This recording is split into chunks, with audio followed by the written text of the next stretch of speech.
Hi hello నమస్తే welcome back to our channel. ఎలా ఉన్నారండి? Thank you for watching my videos. Thank you for supporting మీ. చాలా రోజులు అవుతుంది కదండి వీడియో పెట్టి. బియ్యం కడిగేసి పక్కన పెట్టేసుకున్నానండి. ఈరోజు ఊర్లోనే వెళ్ళారనమాట పనికి మా నాన్నగారు. అందుకని చెప్పేసి కొంచెం లేట్గా వండుదామని చెప్పి మార్నింగ్ టిఫిన్ చేసామండి. అందుకని ఆఫ్టర్నూన్ రైస్ వండుతున్నాను. ఉడికిందండి, అందుకని చెప్పేసి వచ్చేస్తున్నాను. ఈరోజు కర్రీ కాకరకాయ ఫ్రై చేద్దామని చెప్పేసి కాకరకాయలు తీసుకొని ముక్కలుగా కట్ చేసుకొని దాంట్లో కొంచెం సాల్ట్ వేసుకొని పక్కన పెట్టేశానండి ఒక 5 నిమిషాలు. సాల్ట్ వేసుకున్నాం కదండి, ఇప్పుడు దాంట్లో ఉన్న వాటర్ అంతా పిండి వేసుకొని ఒక ప్లేట్లోకి తీసుకుందాం.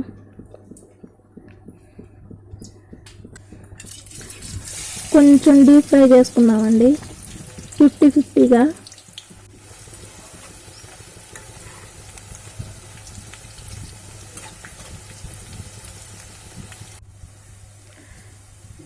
దానికోసం అని చెప్పేసి నేను 2 ఉల్లిపాయలు 2 పచ్చిమిర్చి తీసుకున్నానండి. వాటిని పొడుగ్గా కట్ చేసుకుంటున్నాను, ఉల్లిపాయ ముక్కల్ని. పచ్చిమిర్చి కూడా పొడుగ్గానే కట్ చేసుకుంటున్నానండి.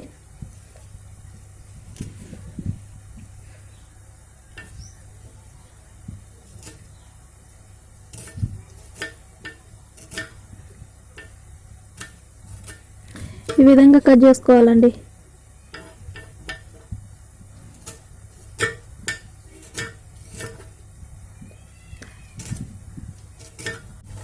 ఇప్పుడు మనము ఫ్రై చేసుకున్న కాకరకాయ ముక్కలన్నింటినీ ఒక ప్లేట్లోకి సర్వ్ చేసుకుందామండి. తిరగమాత పెట్టుకున్నాను. ఉల్లిపాయ ముక్కలు పచ్చిమిర్చి ముక్కలు ఇవన్నీ కట్ చేసుకుని ఒక ప్లేట్లో పెట్టుకున్నానండి. కొంచెం పల్లీలండి, 3 ఊరమిరగాయలండి. ఆ పల్లీలు ఊరమిరపకాయలు కొంచెం ఫ్రై అయ్యేంతవరకు ఫ్రై చేసుకోవాలండి. తాలింపు కోసం అని చెప్పి కొంచెం పచ్చెనగపప్పు, కొంచెం ఆవాలు,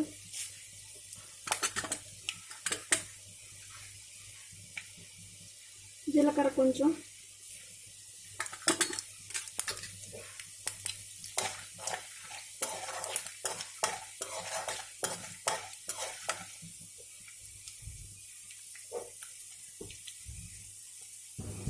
ఇవన్నీ కొంచెం ఫ్రై అయిన తర్వాత మిగతా ప్రాసెస్లోకి వెళ్దామండి.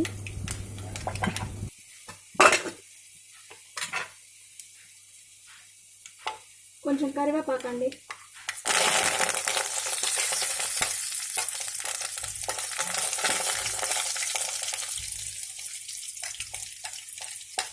పచ్చిమిరపకాయ ముక్కలు,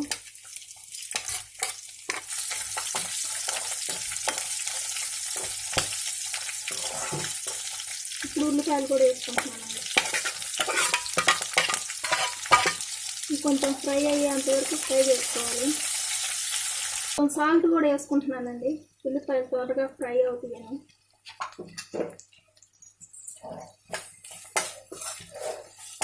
పండి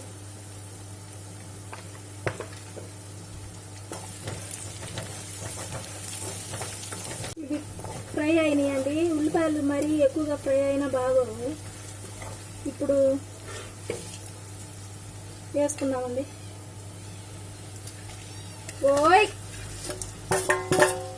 వస్తున్నా ఉందమ్మా.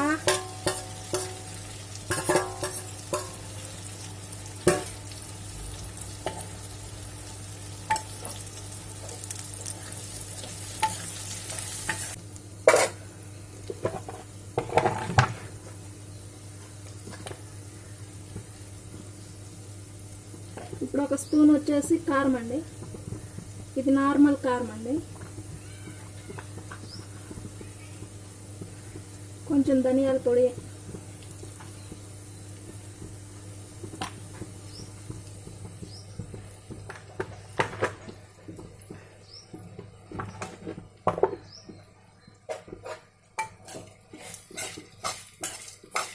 ఇవి వేసుకొని ఒకసారి మిక్స్ చేసుకున్నాక కొబ్బరి కారం వేసుకుంటున్నా.